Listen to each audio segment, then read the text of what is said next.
Sounds from the Rhythm Underground. Welcome to the We Love Guitar Nerds podcast. Your place for all things guitar. We have your interviews, we have your lessons, your boomer discussions, and your verbal rabble-rousings. So please hit subscribe, share, and like to join our constantly growing musical community.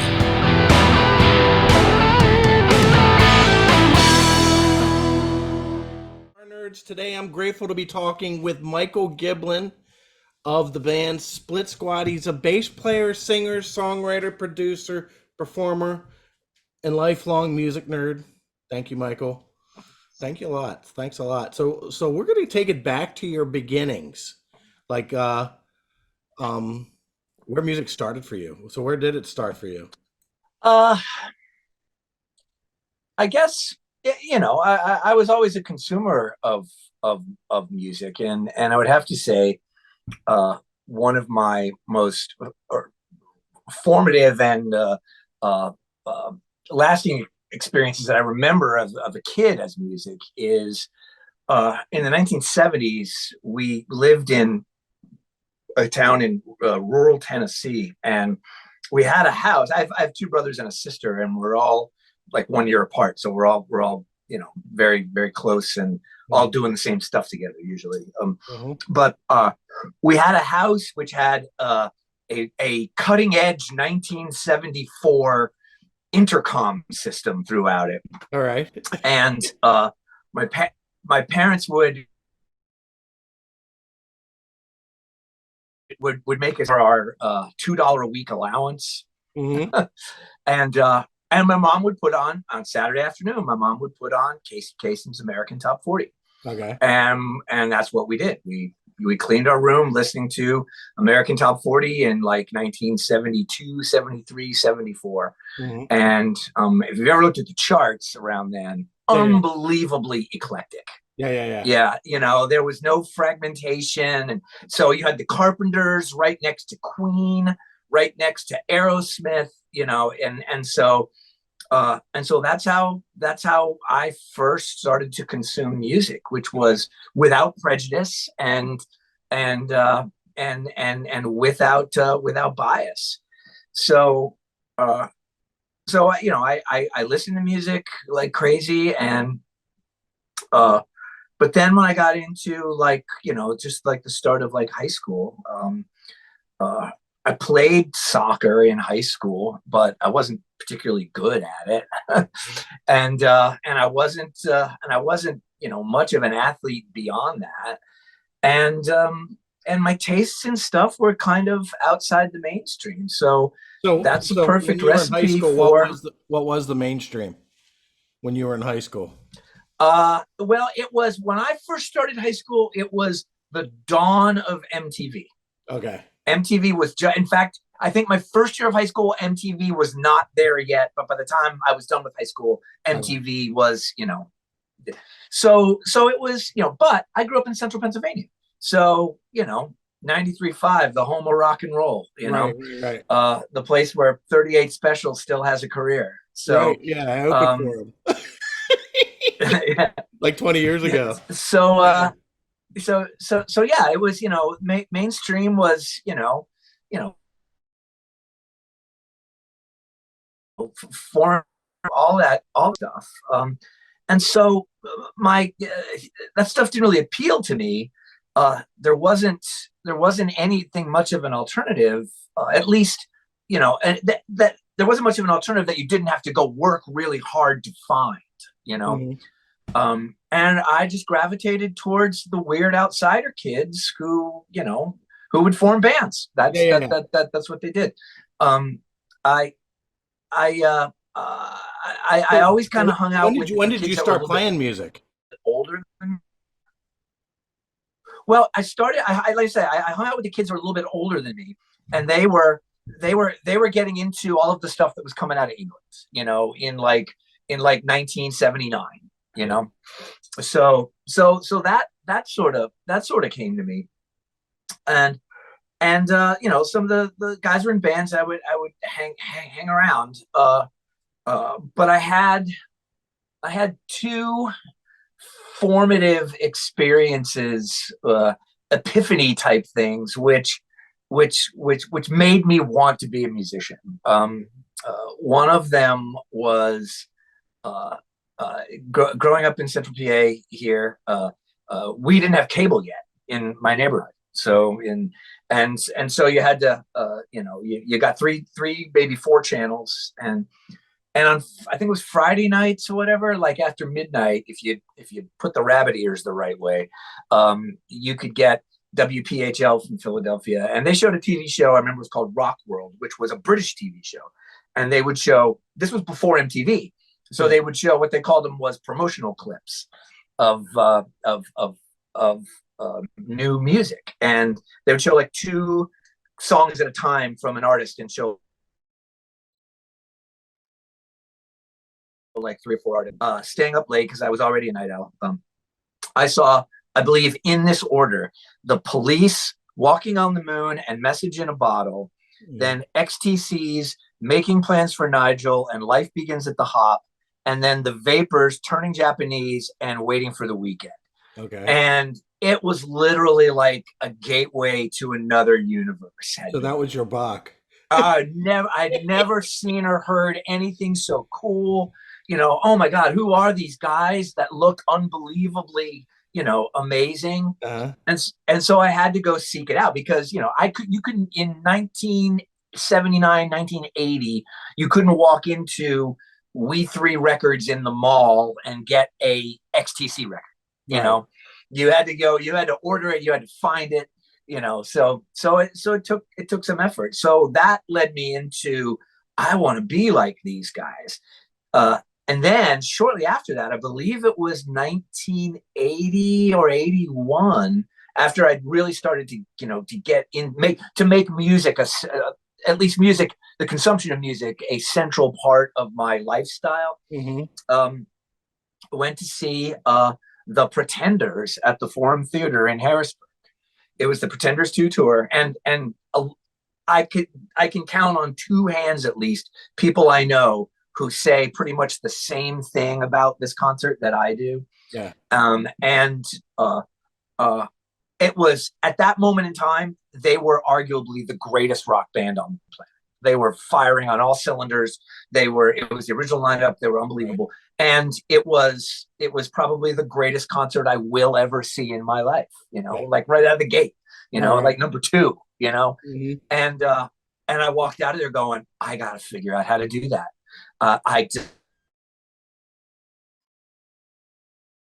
got to figure. I started singing in bands, which is, the easiest thing to do. I started singing, and then always was in a position of a group of people. It's like, well, who's going to play bass? Well, nobody wants to play bass, know? So it's like, I've actually gotten very far in my life by just saying, I'll do it. And so I did. And so bass was my first instrument. I was never a frustrated guitar player. Learning to play guitar came afterwards. And so I've always had a fundamental primary relationship with the bass. And because I was already singing in bands, and usually like the lead singer type person, I sang and played bass, learned to do both like at the same time. Yeah. Okay. Which you're a bass player. I mean, and that's not one of the hardest things in the world to do. Yeah, because it's not like guitar where you can go cring and sing a song, sing and cring, but you got to. It's kind of like playing piano, going in different directions. Yep. It's kind of like playing piano. Left hand, right hand. You've got to get your mouth, your brain, your fingers doing different things. And so a lot of people have said to me, "Man, how do you sing and play so well?" I'm like, because I've always done it. Yeah. From the very beginning. You ever know it to be hard? No, not really. Because I found out late in life that singing and playing bass is ridiculously hard. I also play guitar. Yeah. So playing guitar and singing is not that hard. Yeah. Okay. So, but bass is a different animal altogether. Yeah, I've always had a really kind of, well, I shouldn't say completely, but there's a fairly large part of my brain which is very, very analytical and very structured. So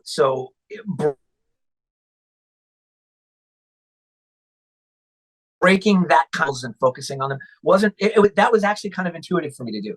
So it came relatively easy. I've since learned from other people that it's really hard to do.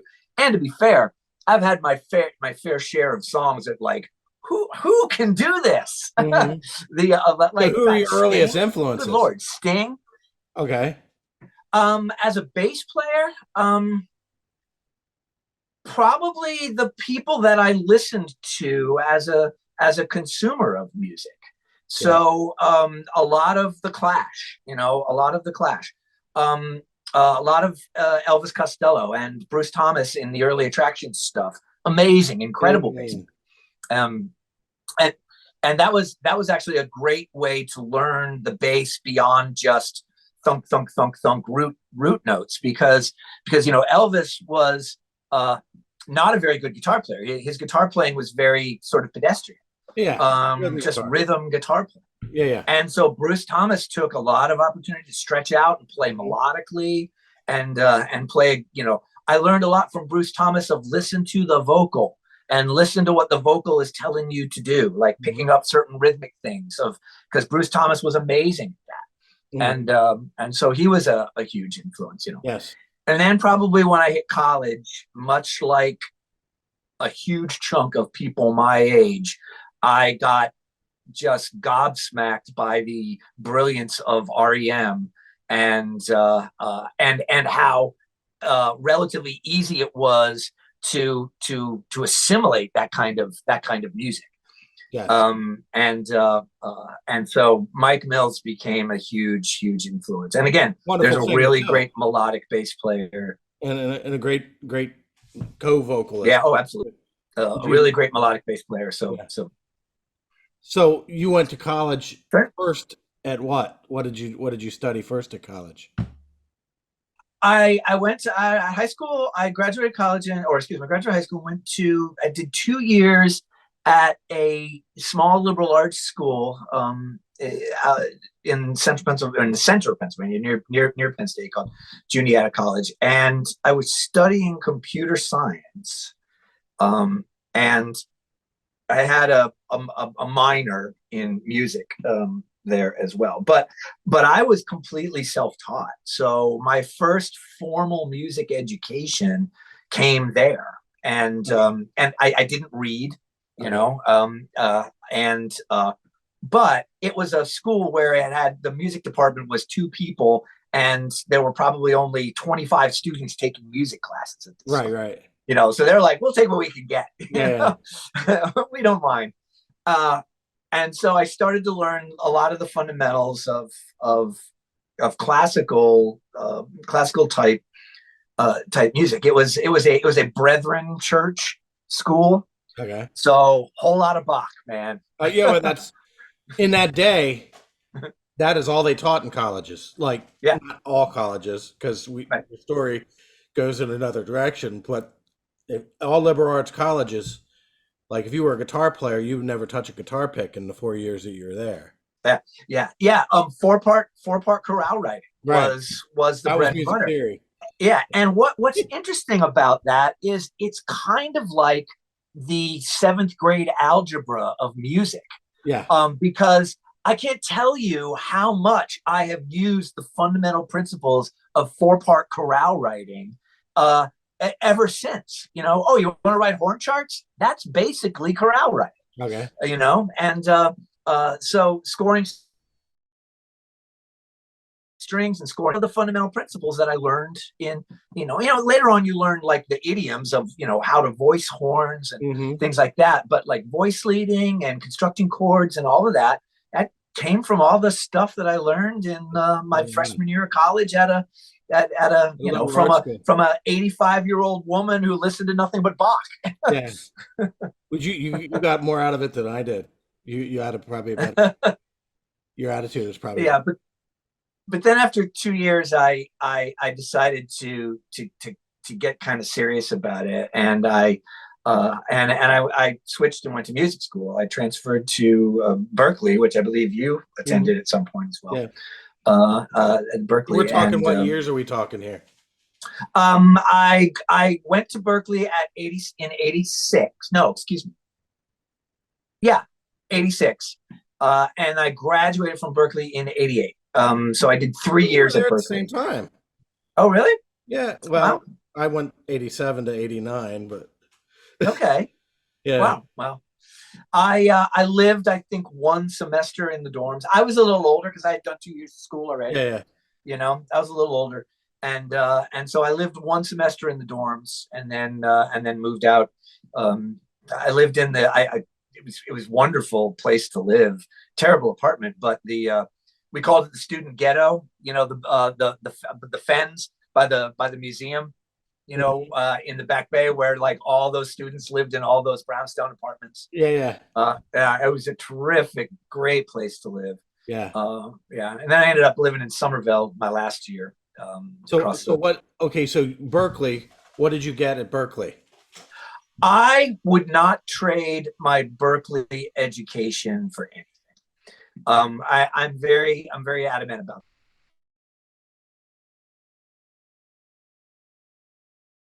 that. But I actually graduated summa cum laude, and people are like, "Oh my God, you must be some kind of project." No, I'm just a good student. That's all. I know how to take a test. Yeah. But I really, really enjoyed the education and their approach to education. I mean, if you recall at Berkeley, their core music program was all youngish teachers who they cycled in and out quite a lot of people who were working musicians. Yeah. I learned three horn writing from a guy that 6 months before had been in the Artie Shaw big band. Right. So really fantastic, legitimate practical knowledge, which I think one of my theory teachers played in Blood, Sweat, and Tears. Right. So yeah, and it's funny because I dipped in a little bit into the production and engineering department there. If you recall, back in the 80s, they called it MP&E, music production and engineering. That was their real sort of elite program. They had one of the best in the country at the time, and so getting into it was hard. But they would offer courses for the people that were curious. You could take those intro to type courses, and so I got into the production bit a little bit, enough to learn the basics, but primarily I studied their unique thing, which is they called professional music, was basically a liberal arts type approach to music. You could assemble your own major from a lot of different disciplines. And I studied songwriting and arranging, and touched a little bit on production. And then, of course, if you recall, they were huge on drilling things. Which was really great and useful. How to handle taxes, understanding copyrights. Did you have Gary all Burton? That stuff, which was terrific. Was Gary Burton a teacher? Yep. I had my Gary Burton class. Yeah. Yep. Yeah. Had my Gary Burton class. So who did you study with? You studied as a bass player? Actually, I didn't study. You had to declare a primary instrument, and of course, I declared bass, electric bass.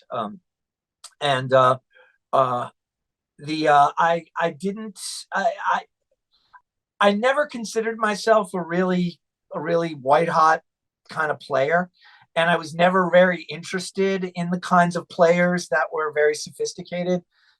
People were all like, all the other students were like, oh man, what's your favorite Jocko record? I'm like, oh, I don't own any.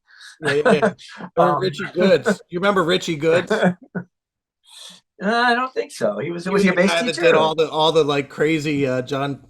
What is the guy from Chick Corea's electric band and all that? It's a fusion bass. It's like if you were a bass player there, you just wanted to turn it over and make a coffee table out of it because this guy sounded. Yeah. He was in the Jocko in the he's still doing it. But yeah, a lot of intimidating. I gravitated towards the rhythm section type playing. Of course, this was my. I mean, I sort of appreciated jazz and listened to jazz very passively before going to Berkeley. But then, of course, you you got immersed in it when you were there. And so that was my first real experience of trying to play jazz. And I gravitated towards the real sort of back of the band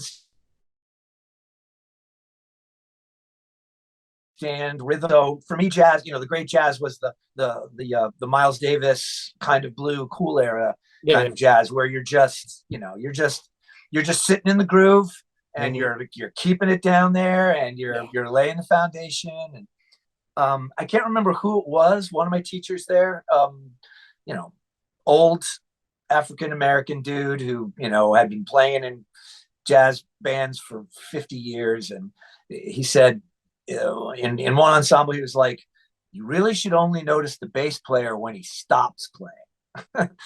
So so that was a very fun of the bass player all you want, but he's the bass of the whole unit. Yeah.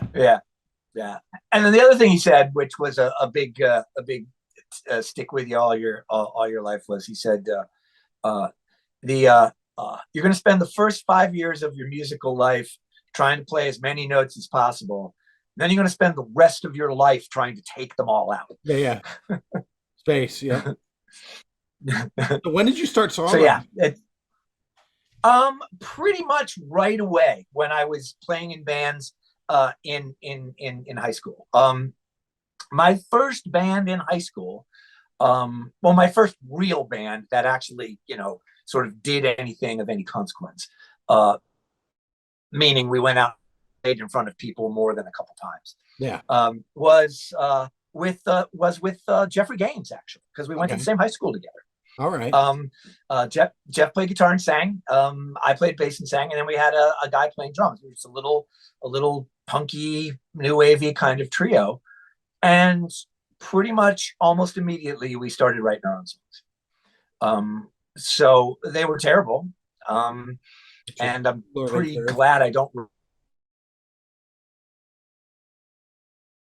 remember. And hey, we were right out of the gate, we were doing that. So so that's why I went towards songwriting when I was in college. I was already trying to build a craft and a catalog. So did you even touch an upright bass at Berklee? No, I didn't. That was later. I didn't I didn't start playing upright until after school, and I came back here and was playing in, I was doing the 20 some odd year old, I'm going to be a musician person. So I was working, crappy blue collar jobs and playing any gig I possibly could. And got into a situation where I could play some jazz ensemble type stuff, and then theater. I got plugged into through the old fashioned way, through nepotism. I got into the rotation at the Fulton Opera House in Lancaster for several years, and so did tons and tons of shows there. You got your reading chops pretty good together. I did. Berklee drilled that into me. I got my reading chops down pretty good. I'm not a wicked sight reader, like some people are. I don't know, Mike Bitts, from the Innocence Mission. You can put Sanskrit in front of that guy and he'll read it down. But the Genesis show he does, he has charts. Yeah. That's nuts. It's like you're reading. Yeah, he's reading his parts. It's like but I can read my way through stuff, and then you give me the music, and within a couple of days I'll have it I'll have it down. So I didn't get an upright until after all that stuff going on, and it was one of those things of just like, oh, there's a hole that needs to be filled. So I mean, and this was actually before sort of the rise of sort of roots or rockabilly again as a popular thing, and then the whole swing revival was before that. So not a lot of people. Did you ever go through any of those trends? Not really. Not really. I certainly listened to all that kind of music, but as far as the kind of stuff I play, I've always been a bit of an outside person. It's funny, a very sort of illustrative thing of where my career was, I guess, going to go was, I think our first public performance in high school was, as with most people, was the high school talent show, and there were 4 bands in our high school talent show. 3 of them played Crazy Train. Okay. And we played a song by Gang of Four. Okay. That was Jeffrey Gaines. Yeah. So Okay. we were already working outside the mainstream current there. Okay. So after Berkeley, what happened after Berkeley? So you're being a freelance. You do a lot of freelance work. You do a lot of theater work. Yeah. I did both. I had a band that I devoted my creative pursuits to, where my songwriting was, and it was a little trio, and it was myself, my best friend growing up, and my younger brother on drums. And Okay. this is sort of a good example of the kind of personality I have. It was like, okay, David, you're playing drums, and Ted, you're playing guitar, So, Okay. so I'm like, I need a band, and it's going to be. So our band became an extension of all the stuff we did What band was kids, this?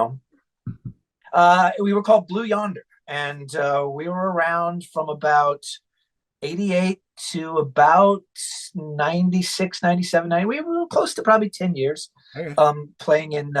Playing in clubs in Central PA, but we also tried to make our mark. We did a lot of the run up to New York and play crappy gigs at Brownies on a Tuesday night, Right. and we did crazy things like, we all had, we're all out of school at this point, so we're working, we're working jobs. I remember one time we got off work at like 3:00 in the afternoon and drove to Charleston, West Virginia to play a show, and then made it back for work the next day. That's nuts. Yeah. You can only do that when you're young. Yeah. And I had a fairly romantic notion about it. I've always been a little bit of a rock and roll trench warrior. I like loading the van. I like moving amps. Uh-huh. I like the grunt lifestyle part of it. Yeah, absolutely. Uh-huh. Absolutely. So I did that and did theater and played a lot of function type gigs, as you are well aware. Mm-hmm. Someone who makes a living from music, you gotta have diverse revenue streams. Yeah. Absolutely. And so I did all that stuff. I was married, and I married my high school girlfriend right out of college, and she had a great job, so she was a good foundational breadwinner for us together for the first probably 10 years of our marriage. And so I got to do that, and did a whole lot of really, why am I doing this kind of gigs? Yeah. Well, it worked out. So when did you But then when did you start getting into some, I guess what the next band was your not the well right around 92, I think, right around 1992. Twister. I got a call. Well, right from 92, I got a call from Jeff Gaines. He was Jeff and I have remained close for our pretty much entire adult lives, and he had just he was doing his second album. Okay. And it wasn't going well. He was clashing very much with the producer. Okay. Did not like the direction the producer was going. His management advised him to basically walk out of the sessions, and they're like, "What do you want to do?" And he's like, "I want to use some guys that I like and that I'm comfortable with." And so he called me. He called a guy from Philadelphia named Ronnie Crawford. Amazing drummer. I don't know if you remember the band The Daves. No. But from Philly, they used to rule at the Chameleon back in the day. But Ronnie is an amazing drummer, and we went in and we cut his second record. The record company was extremely skeptical of a couple of non-known players from one from Harrisburg, Pennsylvania. Right. But we did his second record, and we then toured behind it for a while, and that was a really amazing experience. So I went right to the major label kind of experience. We cut at RPM in New York, where the Rolling Stones did Dirty Work. Okay. And then when the record came out, we were playing radio festivals to 10,000, 15,000 people, and it was cool. And that went on for the better part of a couple of years. Then the record company changed hands. You've heard this sob story a million times. Record company changed hands, new people, that different priorities. So our tour support got pulled. And this was what year we're talking about? This was about 94. So this is the change. You didn't have to. The change in music climate that happened around 92, 93 did not affect you that off in an adverse way? Not really. It probably grew into your tastes. A little bit more. I mean, I remember hearing Nirvana for the first time, going, "Whoa, yeah, there's something here. There's definitely something here." But working with Gaines had that sort of slightly folky, actually, if you recall, around that time, WXPN, they hadn't come to Harrisburg yet, but WXPN in Philadelphia was the flagship station in the country for a format that was called AAA, which was Adult Album Alternative. And Gaines was a golden boy in that format. And so that, the change to, 90s modern rock hadn't really affected what we were doing, because he was sort of living in that little bubble, which was very good to him. Anyway, yeah.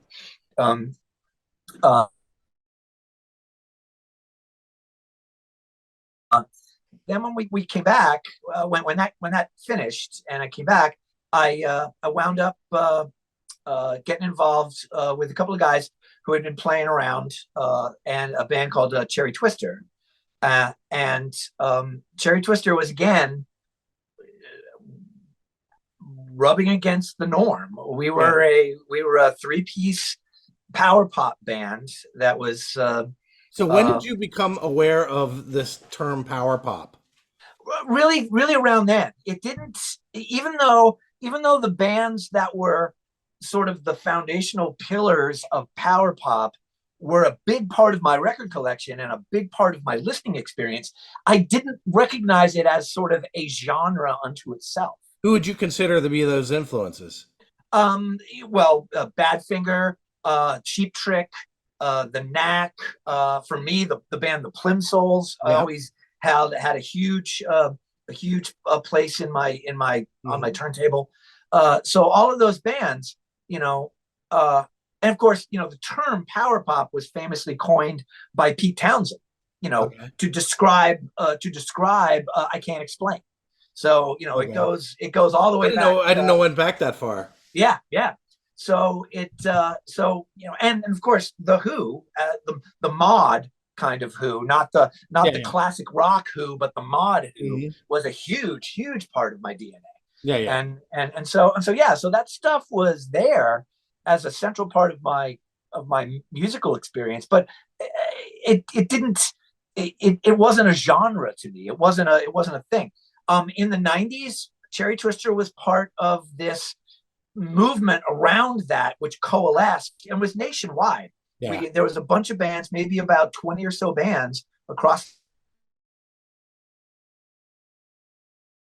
the country and we'd all play gigs together. We used to go down to Nashville all the time and play with a couple of bands down there. We played out in LA at some festivals that were done. So, but Cherry Twister was I described them as, it sounds like, the Who from 1966, but with the Beach Boys singing. I was going to say, Brian Wilson is part of that DNA. Yeah. We had all three of us sang. We did 3-part vocals, very lush productions, and we pulled it off live too. So it and that band had its couple of near misses. We got a fair amount of attention in the industry, and certainly had our opportunities. My favorite one, and one that story that I often tell to illustrate just the capricious nature of the music industry. Cherry Twister had a record contract, a major label record deal for 48 hours. We had a manager, and the guy had gotten some people at Rocket Records, which was part of the Universal Music Group. He had gotten somebody interested in us, and he's like, he wants to see if you can do this live. So through connections of our manager, he booked us 2 nights at the Mercury Lounge in New York, opening up for Lloyd Cole, of which I was a huge fan from when I was in college. Opening up for Lloyd Cole in a private event. It was a 2-night private invitation-only show that Lloyd was doing, and he put us on the bill so that this A&R guy could see us. And we played the first night. We had a fantastic show, and the it's just like, fantastic, wonderful, amazing. I knew you guys could pull it off. We're gonna do it. It's a done deal. And he's like, oh, we'll take you to England. I can hear this record being made in England. And we're like, yeah. So we come back the next night, we play again, and we're just, all the pressure's off, so that show was even better. We were playing loose. We were having a blast. He was like, this is amazing. You guys are so great. And that was Friday and Saturday. And Monday morning, we woke up to find that Universal had reorged Rocket right out of existence. Yeah. So we had a record deal for 48 hours. We did. So I did Cherry Twister, man, into the early 2000s. Yeah. And then that who was drumming for Cherry Twister? It was 2 people. The original was a guy named Ross Sackler. Okay. Who did both of the Cherry Twister records. And then he left right around, I think, 2000. And then he was replaced by Jason Hofheinz. I don't know if you know Jason, from York. Yep. So he was replaced by Jason, and Jason did up through the end of the band, which was, I think, maybe about 2002 or so. And then we both continued to work with the principal, Steve Ward. We did a couple solo records and some shows with him. But that's when I decided that I wanted to sort of go back to being my own songwriter person. I was in Cherry Twister, well, in Jeffrey's band, I was a sideman, period. I played bass and sang background vocals, and that was it. And then with Cherry Twister, I was the second banana. I was the Keith to Steve's Mick, so I and I got to act a little bit as a foil on stage. The way good bands do work like that. But then I decided I wanted to sort of focus on my own stuff again. So I had a huge notebook songs, and so that's when I when did you conceived start of the band Parallax Project. Yeah. When did you start? In college. Okay. Yeah, in college, I started to learn how to play guitar, and until fairly recently, I have to say, I was always just a functional guitar player. Yeah. I played guitar to write songs. That was basically it.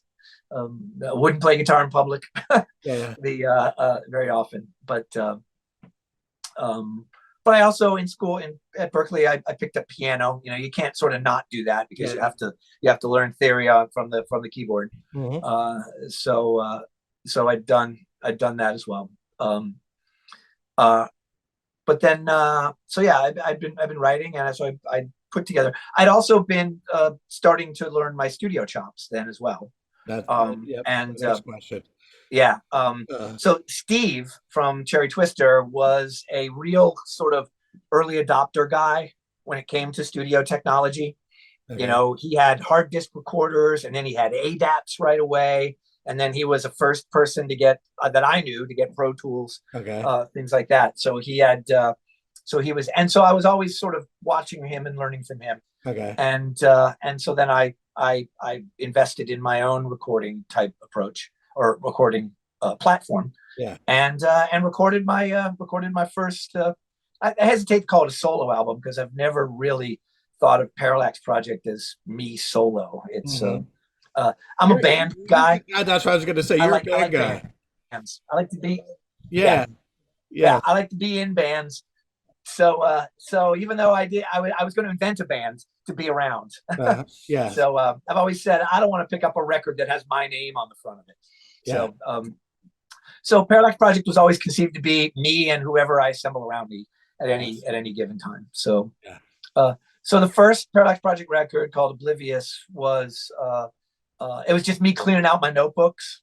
Okay. So it's very, very eclectic. It's very eclectic. Lots of different styles, lots of different approaches to songs. When I started recording them, power pop, more down the road of the power pop kind of thing. Some of that. Yeah, pretty much.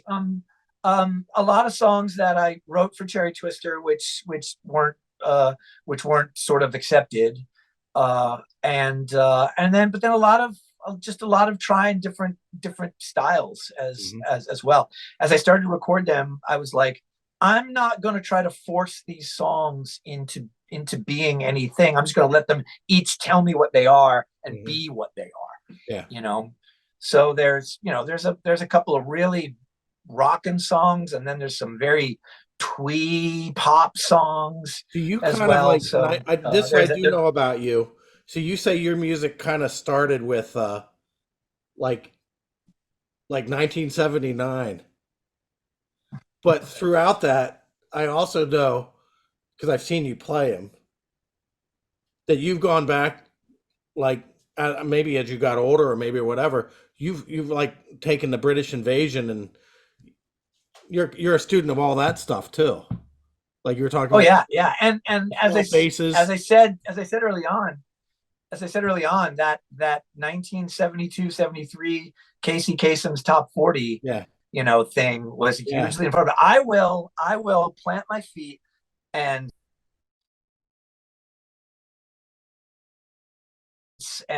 my favorite song in the whole world is The Things We Do for Love by 10cc, and I am not ashamed of that at all. I love all that stuff of that era. Like Carpenters. I don't know if you call that AM radio or what.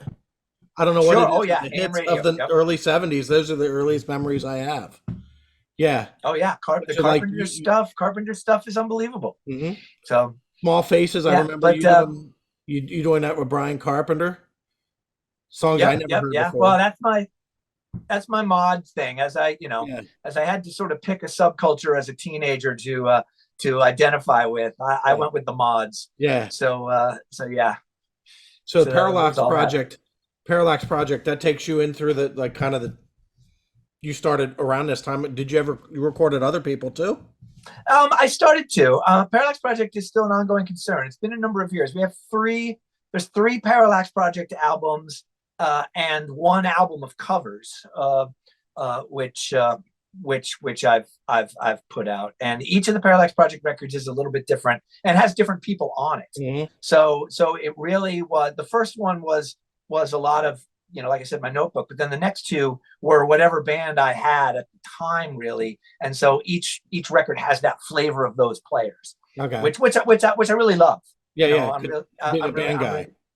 I'm really into that. For the second Parallax Project record, we had a fantastic keyboard player, Matt Thomas, and it was just one guitar, bass, drums, and keys. So there's a very strong Elvis Costello vibe to that record because that's what we sounded like live, Yeah. How much of that was recorded live? We usually did rhythm tracks, and I would always try to get drums at once, and then if we could get a rhythm guitar, as well. But then most of the other guitars, keys, and vocals were all done with overdubs. Okay. The third record, I Hate Girls, was produced by Don Dixon. I don't know if you're familiar with Don, but he did the first two REM records and the Smithereens and Counting Crows, all that. I had the wonderful opportunity to work with him, and he was a live band guy. So we were in the room. It's kind of a dying art form. Yep. Oh, and I'm a huge proponent of that. Like I said before we started the conversation here, my studio here behind me, I constructed it so that I could record a rock band live. Yes. And so I do that. I've been working with a couple of really great live bands lately. A lot of that has to do with how good of a live band are you? Yeah. When you get a lot of singer-songwriter folks in that don't have a band, you're working out arrangements and you get good stuff, and then you do a lot of overdubbing. But when you get a good band that can come in and throw, then you just like push record and go, Yeah. And so I've been wonderful. I've done a couple of records now with the Fleshtones, who are one of the greatest live bands in America. And they are very immediate. They are in the moment. And they may throw some lightning, so you better bottle it. So So when did you so Parallax Project, you toured with them? Yeah, we did some, and we were still playing the remnants of that sort of power pop scene. So we would play, we would do the all of the sort of the mid-Atlantic type thing stuff, which was, we played Chicago, we played LA, we did a lot of stuff with at South by Southwest. Okay. I had a good fortune of having a close friend who put on one of the best day parties at South by Southwest every year. And he's like, you guys have a standing invitation. So we would go down there and we'd play, the South by shows. Yeah. And if you're familiar with South by, you go down there for 3 days and you play 12 shows, in 3 days. So we did that. And, but we're all in our 30s now at this point. And in my case, my 40s, and people are starting to look towards careers and things like that. So it became trickier to do. So how did but then go ahead. Well, let's just say then around probably 2009, 2008, 9, 10 or so, started working with the Fleshtones. The Parallax Project played a bunch of shows with the Fleshtones. Okay. And this is where my current network of musical associates just started to bloom. And it's I really wish I could articulate it the right way, is to say, it really is all about the people that you can associate with and ingratiate yourself with and become friends with and work with on a personal level, that really enriches the fabric of, at least my experience, of your musical life. So we did a bunch of gigs with the Fleshtones. They liked us, so through them, I started to meet other people. I'd done a lot of work with Eddie Munoz from the Plimsouls. So through him, I met Clem Burke, on drums. And then, just the network just starts to grow. And so I guess it was around 2012 or 13. A bunch of us who had just crossed paths playing shows out, in America, and we were friends, were like, it started with Keith Strang and I from the Fleshtones. It's like, we should make a record together, man. We like each other's writing, we like each other's playing. We should make a record together. So we got Clem on board to play drums, and then we Eddie Munoz to play guitar. we decided to make a record and call ourselves a band, the Split Squad. It was never supposed to be a real band. You know, it's just sort of a one-off kind of fun. Keith does a ton of those sorts of things with a lot of different people, and Clem as well. So it was no big deal for them. But then I was at South by Southwest, and I was watching Ian McLagan from the Small Faces, who had a standing Tuesday night gig at the Lucky Lounge, which was amazing to see the greatest rock keyboard player on the planet pass the jar for tips. You know? I don't know. But it was I found myself standing next to Scott McCoy from the Young Fresh Fellows, and the guy who was the fifth member in REM for like 15 years. And we're both kind of half lit watching Ian McLagan, and I sort of was swaying back and forth and just drunkenly sort of said to him, "Hey, I'm making a record, man, and these are the players. You want to?" So that's how I got to work with Scott. He produced the first Split Squad record, which we had a really, really wonderful time making. And we cut that. We cut that live. Basically, we did it in basically one session with rhythm tracks, and then a couple of overdub sessions as well. But we went up to a old school studio in Boston, Mass. That's owned by my friend David Minahan, and we just worked the songs out in the room and then bashed them out live. So wonderful. He's also a part of the -5. Yeah, so that was that. Okay. Yeah, so that's how I got involved in the -5. The -5 is a long-running side project of Scott's, and I'm joking that the -5 is like a cult. There's probably 50 members of the -5. I see that they've been around since the early '90s. They've been around since the early '90s, and there's probably like 15 or so records that have come out, because Scott is just a prolific writer. And with Peter Buck, the roll call of the -5 is just Peter. There's Robin Hitchcock. There's Jeff Tweedy from Wilco. There was Ian McLagan from the Small Faces. It's just all these people. John Allen King Stringfellow from the Posies. Tons and tons of people. Members of the Decemberists. And Scott was like. Peter Buck had historically played bass in the -5. But Scott was like, "Hey, I got some shows and Peter can't do them. Do you want to play bass?" I'm like, "Sure." So I did it, and then he asked me to go on a tour with them, which was opening for Jeff Tweedy on his first solo record, 5-date U.S. tour of opening for Tweedy, and Peter Buck played guitar on that tour. So that was an unbelievable experience.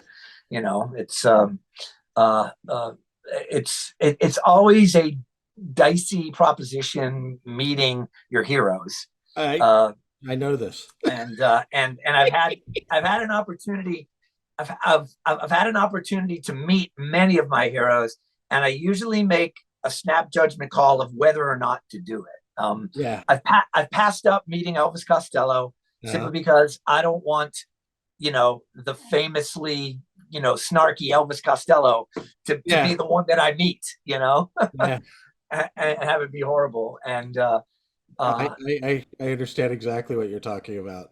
Yeah, Ace really came to Harrisburg maybe a year ago. And it's like, you could meet Ace Frehley if you had $500. I'm like, that's not how I want to meet Ace Frehley. Yeah, no, not at all. But, that's the wrong vibe. But getting to know and working with the guys in REM has just been wonderful. They are every bit as cool as I wanted them to be when I was a teenager. And playing with them has just been incredible. I know Mike Mills quite well as well, and have shared the stage with him many times. And Mike has been extremely complimentary to me as a bass player, which blows my mind. He's a hero. Absolutely. He's a mentor. Yeah, absolutely blows my mind. The first time I met Mike Mills, he saw us, the Split Squad. We played at South by Southwest. We played at the Continental Club, and it was a big show. It was packed, and we're playing. And I look out, and 15 feet off the stage, there's Mike Mills. And then when the show was over, I walked down and started walking through the crowd. And Mills came up to me and grabbed my arm, and he goes, "That was amazing. I hate you." And I'm like, "Ah." Yeah. I'm like, "Okay, I guess I passed." Yeah, you passed the audition. Yeah. So, but playing with Peter, it was actually the first night of the Jeff Tweedy tour. It was Chicago. We were playing in Chicago, and in typical -5 fashion, we don't do a rehearsal. Scott sends a set list, and you just show up, and the first gig is the first rehearsal. Um, and we were setting up on stage, and I was kneeling down and plugging in my cables and stuff, and I hear just ring out through the hall the iconic opening chords to REM's "Sitting Still," which was the B-side of their very first single. But any REM fan knows that opening riff, which is just very signature Peter Buck. Mm-hmm. And I just like straighten my back, and I look up and over, and Scott is in between us, because Scott was the lead singer. He's in between us, and he sees me, and he catches my eye, and he goes, "Yeah, it's never not cool." That's wonderful. But yeah, "Sitting Still" was Peter's comfort riff. You put a Rickenbacker on him, and that's the Mm-hmm. first thing that comes out. And I'm just like, "Oh my God, can't believe I'm just hearing this at a sound check like this." So, And you're a part of it. yeah. You're a part of it.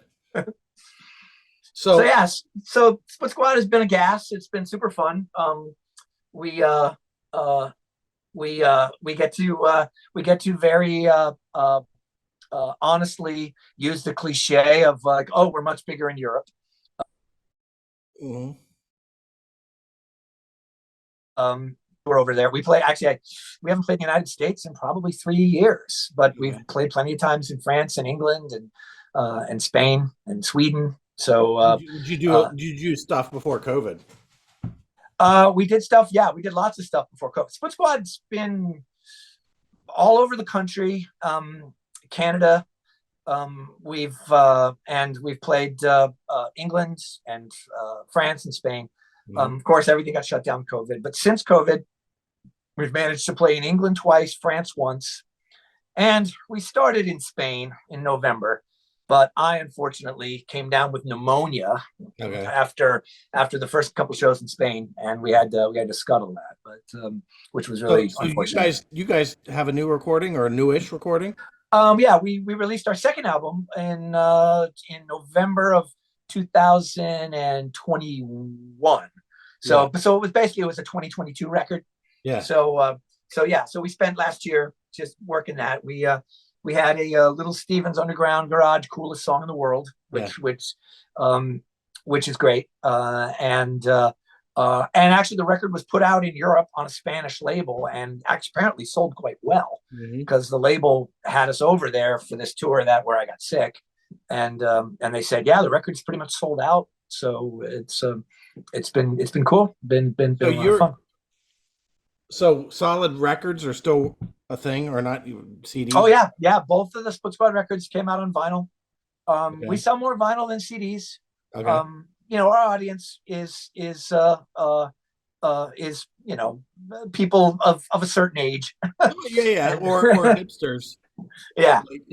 So vinyl's good. We have CD and vinyl, and so Split Squad is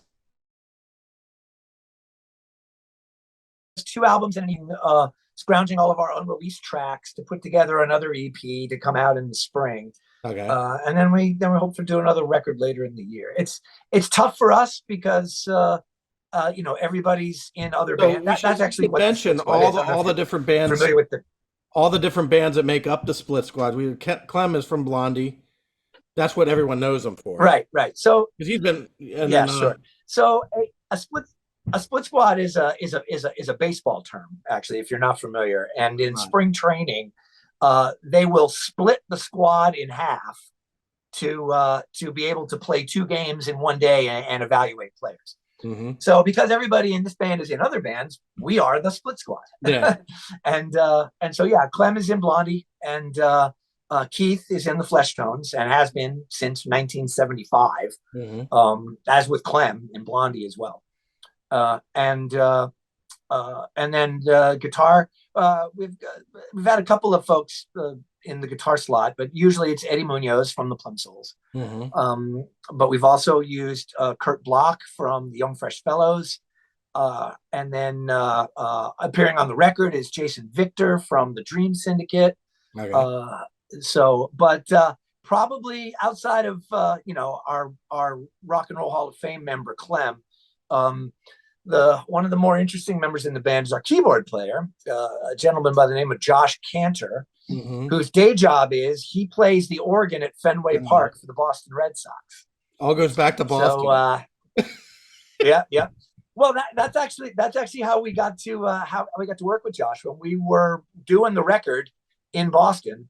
Yeah. We're like, let's put some keys on some stuff, and Dave, the studio owner, was like, I know a guy, and he called Josh.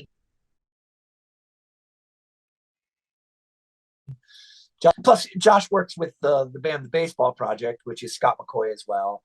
Okay. So it's that whole circle of friends. Yes. So, but yeah, it's funny when we go, depending upon the media climate, we get a lot of, hey, can we talk to Clem, but a lot of, hey, can we talk to Josh? So yeah, we did a West Coast tour once where the Red Sox had just won the World Series, so everybody wanted to talk to Josh. Yes, he's the famous guy. So Yeah. legend has it you played in the Vapors recently. I did, and this is kind of like a full circle kind of thing. What was exactly the TV show that you were talking about? That yeah, absolutely. So I much like my 10cc adoration, I will very strongly and vehemently defend the fact that the Vapors' first record, Nuclear Days, is one of the greatest guitar pop records of its era. Mm-hmm. Completely overshadowed by the slightly novelty hit of Turning Japanese. Mm-hmm. But the rest of the record is phenomenal and unbelievable, and I will evangelize to almost anyone that will listen. Now, having said that, about, I don't know, 2015, maybe 16 or so, I noticed, maybe 2016, I noticed that the Vapors were back together and playing shows, and we were scheduled to do some shows in England. No, excuse me, no, we were scheduled to do some shows in Sweden. And I looked up the Vapors, and right around they had some shows in England scheduled, and right at the same time. So I cold emailed their manager and completely fanboy talked for the Vapors. And we played Newcastle and Glasgow with them, and we had a blast. They loved us, and we had a super good time. So then the Vapors did some shows in New York in 2018, I guess. They did a whole weekend at the Mercury Lounge, and we were asked to open 2 nights of those 3 nights at the Mercury Lounge for them. And we did those, and it was super great, and mm-hmm. and became friends, everything. And so then when the Vapors were offered a slot on one of those sort of lost 80s nostalgia tours, where everybody does like 20-minute sets, and plays their hits, and it's a dozen bands, doing that sort of thing. The Vapors were going to do that, but their guitar player, who is actually, when they reformed, they had the original guitar player, Ed, but then he bowed out because he's a director, he's a producer director for the BBC. So he he found another career, which he quite. In fact, he does stuff for Netflix. You've seen his stuff on Netflix. Okay. But anyway, so then Dave Fenton, the lead singer, his son Dan, is great guitar player. He was playing guitar for them. But so they're going to do this U.S. Tour, but Dan can't do it because he's actually still in college, getting his PhD. So they, out of the blue, their manager emailed me and said, "Would you like to play lead guitar for the Vapors on this tour?" And I'm like, "No way!" I'm like, "You're crazy." I was like, "I'm not a lead guitar." Well, then you changed your mindset. They said, "They like you. The guys trust you. You know how to move a band across America, because you know how to tour. Yeah. So we get a built-in tour manager with you." And I'm like, "Man, why the hell not?" Okay, so I woodshedded my ass off to learn all the songs, to be able to play. How long was the set? Like 20. Like I say, it was like 20 minutes. It was like 4 or 5 songs. It was pretty easy to do. Turning Japanese and a couple of the other hits. But the guitar solo in Turning Japanese, oh my God! I mean, for my first crack at lead guitars, that thing is all double stops. The entire solo is double stops. Mm-hmm. There isn't a single note in that solo at all. So, but we did, I think, about 28 or so shows over the summer of 2020, and great venues, all like 10,000 seat venues. We played the Greek Theater in LA. And got to play with some really cool bands, the Tubes and Missing Persons, and so it was. Those bands are still they're still together too, right? Yeah. Oh, the Tubes were so good live. So on a lot of those tours, a lot of them tend to be like 1 or 2 people from a band, usually the lead singer, like playing with a house band. Yeah. Like the Motels on that tour, Martha Davis, who was really, really, really wonderful. It was just Martha and Marty, 2 people from the Motels that would play with the house band. Yeah. But then the Vapors, we played as a fully contained band, and the Tubes did as well, and because they were a real working band, and they were just so great live to watch. Who did they have as singer? Every night, just killing it. Who was their singer? Was Fee with them? Fee, the Tubes. It was Fee. All right. So it was. He came back. Sorry. He did come back to the band then, did he? Yeah. Okay, that's wonderful. Yeah. So it was. Bill, the bass player, just passed away. It's a shame because we remember Bill as always coming into our dressing room and taking our beer. So you getting this gig is probably, how important is it that you're kind of a good hang, you're a good fit? Yeah, because it wasn't initially. It wasn't because of your massive guitar playing skills. Absolutely, absolutely. It's it goes back to something that one of my teachers at Berklee told me. He said you should strive to be the person that they want to have on the gig, not necessarily the person they have to have on the gig. Yeah. One of my roommates in school was this guy. When I lived in the dorm, we didn't get along, and he was this guy. He was this crazy, ridiculous funk bass player. Slapping. Crazy, unbelievable, super fast. And everybody wanted to play with him, but he would only play with people once or twice because he was a jerk. He was an absolute jerk. Yeah. He was in a class by himself when it came to his chops. Yeah. But after hanging out with him, people were like, "That guy's just not worth it." The energy. Yeah.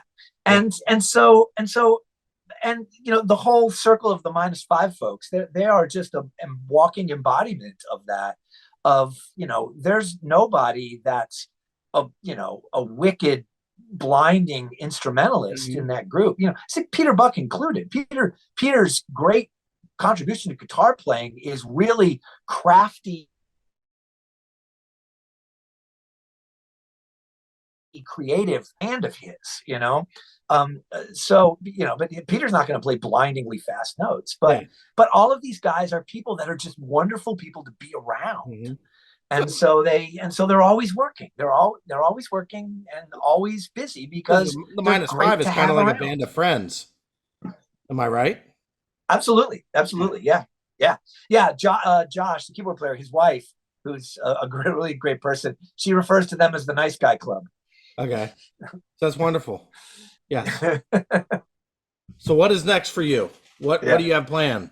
So that's something that if I were imparting on other people, I'd say just be somebody that they like to have around, and the rest of it will take care of itself. Yeah. So what do you have going on next? Well, because of COVID, I've been lucky. The studio has been really, really busy. Red Chuck, Keith from the Fleshtones. The name of your studio. The name of your studio is Red Chuck.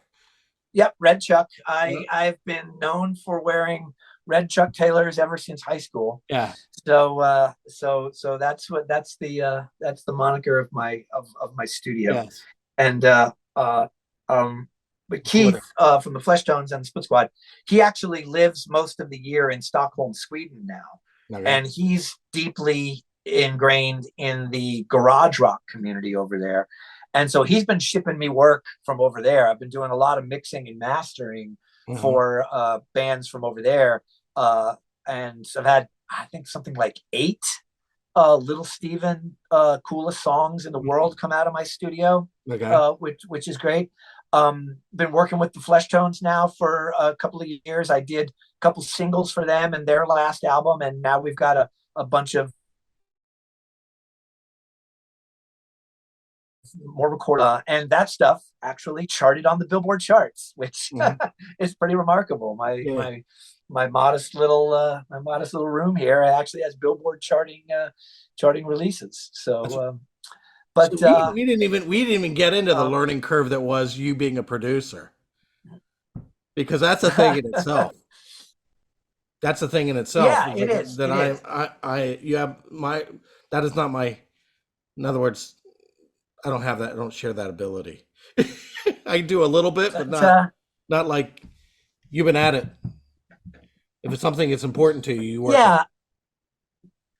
Yeah, and the part of production that I really enjoy is trying to pull influences or focus on a direction for someone that they're not necessarily aware of. And you know, a lot of that comes from just the multi-generation aspect of rock music in particular now. You know, it's like, you know, you can listen, you can find a 20-some-odd-year-old that loves Green Day, and even that, you know, do 20-some-odd-year-olds listening to Green Day now still? Because Green Day's in their 40s now, you know, or 50 30 years, maybe even. How 35 years? Yeah, they're classic rock. Yeah, but you know, you can find a 20-some-odd person that loves Green Day, and you go, oh, you like Green Day? Well, here, check out the Buzzcocks, you know. And where you start going back through that lineage. So I love hearing something in an artist that I'm working with and pulling that thread back to some other things, like, you know, especially with a lot of like Americana stuff that I've done a lot of.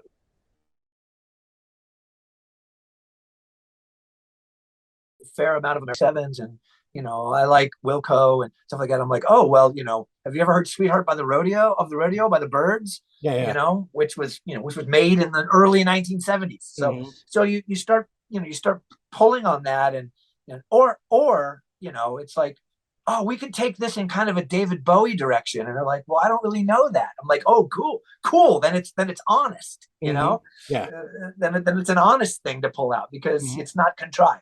Yeah. So I love doing that kind of thing when it comes to. So do they have fully thought out what they thought were fully thought out songs when they come to you? It depends. I've done a lot of singer-songwriter type stuff.